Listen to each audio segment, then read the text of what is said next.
का बैगन भाभी बहुत आजकल ठंडा में आग ताप रहे हैं। बेल सैया राते तेल पानी नहीं दिए थे का?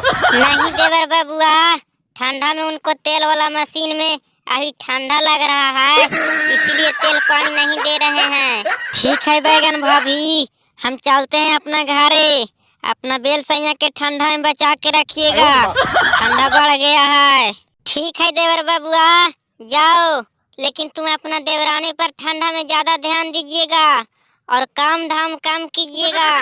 का बैगन जी, बहुत आजकल ठंडा में देवर भौजाई बतिया रहे हैं, क्या बात है? नहीं बेल जी, कोई बात नहीं है, बबुआ ऐसे आ गए थे मिले। अच्छा छोड़ो बैगन जी, हमको देहिया में बहुत काश के ठंडा लग रहा है, जरा हमको देहिया में कड़वा तेल लगा दो। नहीं बेल जी, हम तुमको ठंडा में कड़वा तेल नहीं लगाएंगे। तुम हमको कहीं ठंडा में ऊंच नीच देख के धार लिया तो हमको फुलौना बड़ा बड़ा हो जाएगा। दोस्तों, अगर वीडियो अच्छा लगा हो तो प्लीज लाइक और सब्सक्राइब जरूर करें।